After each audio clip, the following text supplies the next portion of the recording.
Coucou tout le monde, ici Lynn Lana Game. Donc on se retrouve pour une nouvelle vidéo.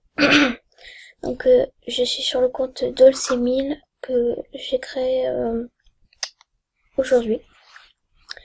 Donc je sais, en ce moment j'ai plein de comptes, donc c'est mon 7e compte.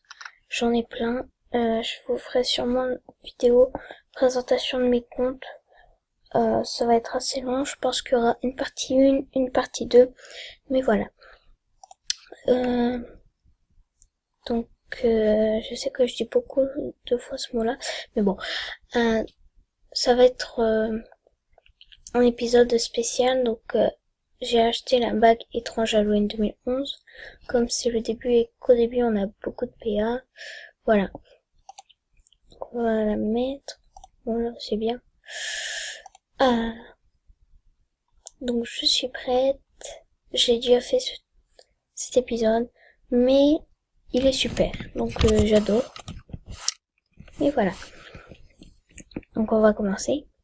Le lycée est complètement vide. Quelle idée de venir en pleine nuit aussi. Mais il faut que je récupère mes cours dans mon casier. On a un contrôle demain. Ouah, c'est quoi ça? Ouah. Bon sang, c'était quoi ça? Où est-ce que j'ai atterri? Je ne connais pas du tout cet endroit. Je sais, je dois être en train de rêver. Désolée, j'ai mis en pause. Salut. Ouah. Bon sang, elle m'a fait peur. Fais pas cette tête. Bienvenue à l'épisode spécial Halloween. Un épisode spécial? Durant cet épisode, les PA sont désactivés. Aussi, tes déplacements ne te coûtent rien, mais seulement pour cet épisode. C'est génial ça. Seulement tu ne vas rencontrer personne de ton lycée. Tu vas évoluer dans un tout nouveau cadre sur le thème d'Halloween et rencontrer un garçon un peu spécial. Est-ce que ça aura une influence sur les autres garçons que je fréquente si je sors avec lui? Non, aucune, c'est comme si tu jouais à un autre jeu tout en gardant le même personnage. Allez, provisant, tu as compris? Oui. Super. Ah, et j'oubliais. Comme les déplacements ne te coûtent rien, tu n'auras aucun objectif pour cet épisode. À toi de te balader un peu partout et de te débrouiller toute seule. Compris. Bon jeu et bon courage. Commencez l'épisode spécial Halloween. C'est vraiment lugubre. Il y a beaucoup de tombes. Toutes les dates de décès sont autour de 1958 et 1960, alors que les dates de naissance ne sont pratiquement jamais les mêmes. Je me demande ce qui a bien pu se passer ici. Je n'ai jamais été dans une forêt aussi sinistre. Il n'y a aucun bruit. Tout au bout, il y a un passage, mais je vais éviter d'y aller. Je ne sais pas si la forêt est grande et je ne voudrais pas m'y perdre. Ici aussi, toutes les tombes ont les mêmes dates de décès. Certaines sont en très mauvais état. J'ai même mal du... Ah là là. Excusez-moi, il est un peu tard, mais bon. J'ai même du mal à lire les noms. Le château derrière me fait peur. On dirait qu'il est inhabité depuis des siècles. Hé, salut! Ouah! J'ai eu si peur que j'en suis tombée par terre. Oh, désolé, je ne voulais pas te faire peur. Une chauve-souris qui parle? Qu'est-ce que tu fais ici? Je n'avais vu personne depuis des siècles. Je ne sais pas, j'étais au lycée et j'ai atterri ici. Des siècles? C'est bizarre. Ce qui est surtout bizarre, c'est de voir une chauve-souris qui parle. Tu n'as pas trop peur, j'espère. Cet endroit a un passé très sombre et l'atmosphère qui s'en dégage est devenue très lourde au fil des siècles.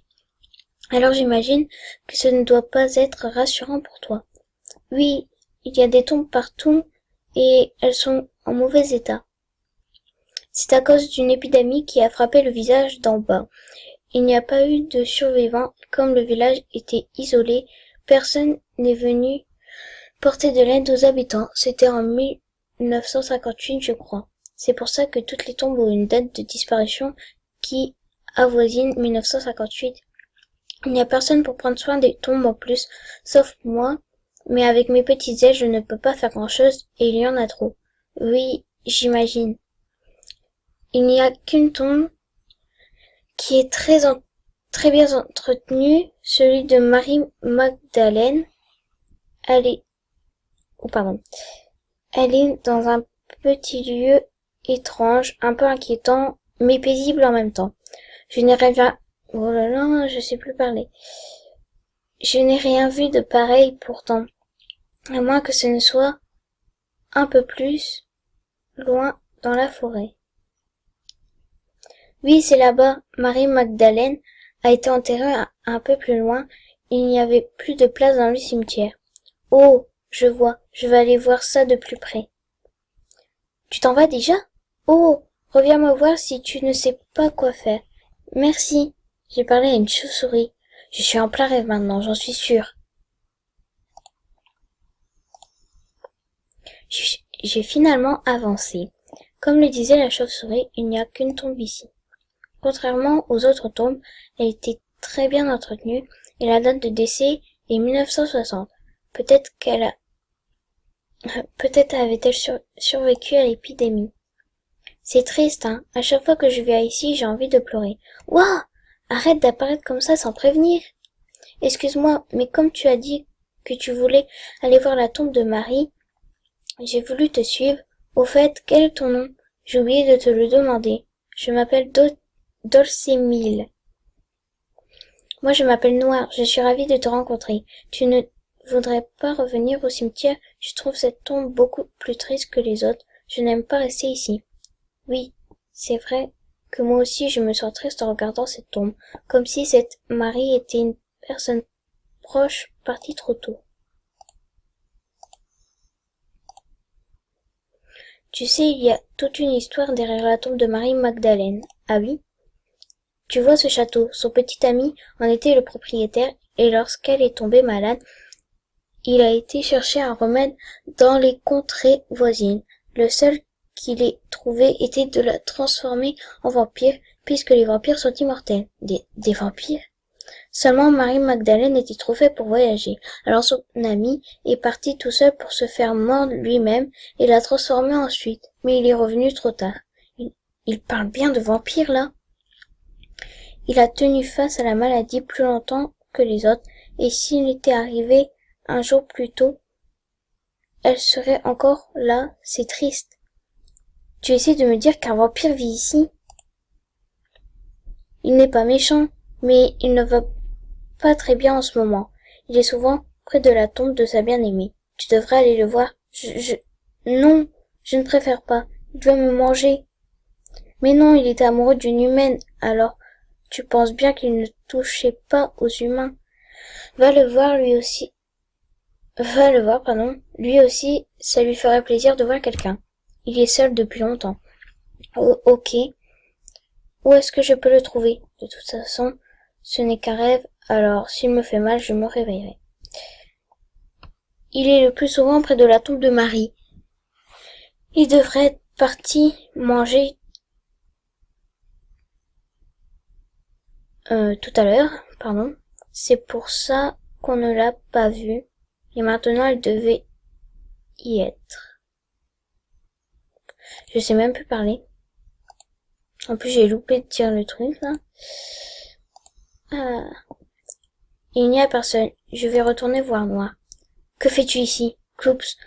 Il est là. Je ne l'ai pas entendu arriver, ni senti sa présence. Je t'ai posé une question. Je ne sais pas, je suis arrivée ici sans le vouloir, et Noir m'a dit de venir faire un tour ici. Et quel est ton nom? Je m'appelle Dolcemille. Il a l'air très calme, et pourtant il me fait peur. Je me nomme Dimitri. Enchanté. Quel est ton groupe sanguin? Je suis dans la merde.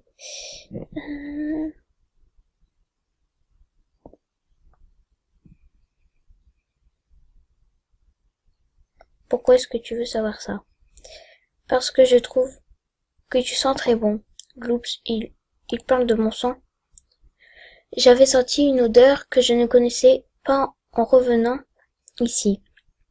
Ce n'est pas la première fois que tu viens près de cette tombe, n'est-ce pas? Oui, je suis désolée, je ne pensais pas déranger. Du moment que tu ne touches à rien, je ne vois pas de problème. Elle aurait été heureuse d'avoir de la visite. Il regarde la tombe d'un air mélancolique. Dites, vous êtes un vrai vampire? Pardon? Je veux dire un vrai vampire qui boit du sang. Cela t'effrayerait?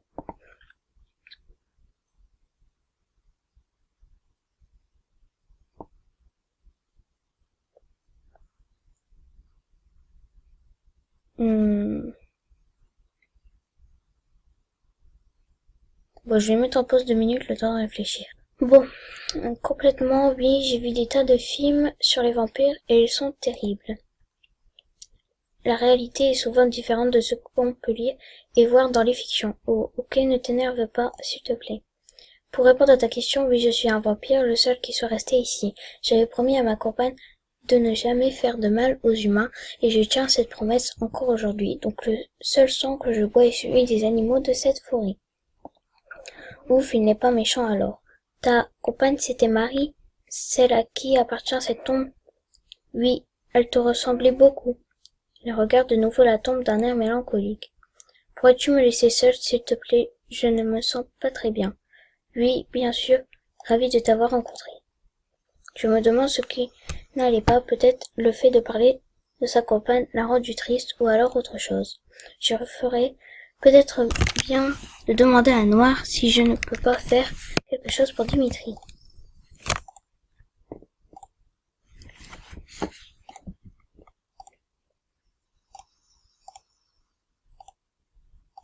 Il est où?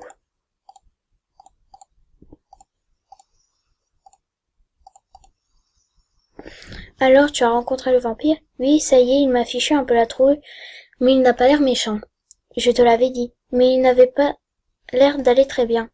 Oh, c'est parce qu'il doit avoir faim, il ne se nourrit pas suffisamment, comme il ne mange que des animaux, ce n'est pas évident pour lui. J'aimerais bien pouvoir faire quelque chose. Tu pourrais essayer d'attraper un petit animal.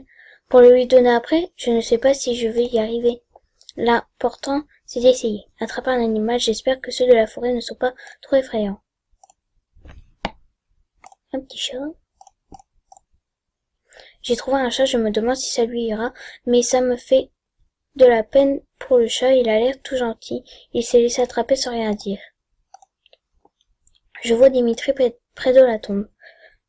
Je relâche le chat. Je ne peux pas faire ça, pauvre petit chat, il est tout gentil en plus. J'ai laissé partir le chat. Pendant un instant, j'ai cru que tu allais me donner ce chat à manger.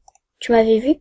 Je peux sentir le sang d'un humain à des kilomètres à la ronde, alors lorsqu'il se trouve tout près de moi, je suis désolée, je pensais t'aider, mais je n'ai pas pu finalement. Ce n'est pas assez nutritif de toute manière.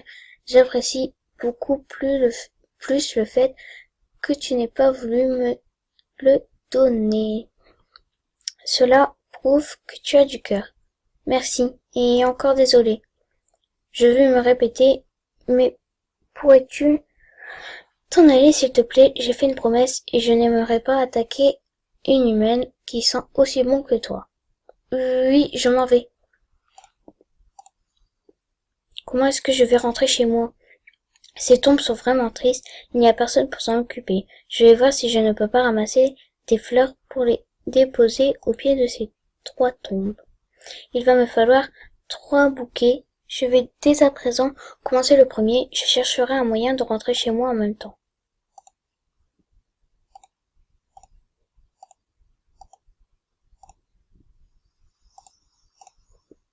Voilà, j'ai de quoi faire un premier bouquet. J'ai déposé le premier bouquet de fleurs devant la première tombe. C'est déjà mieux. Maintenant le deuxième.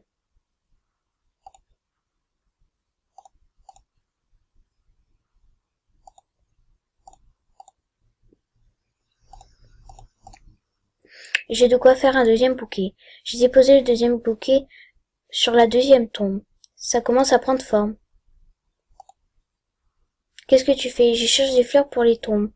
Oh, c'est gentil, ça.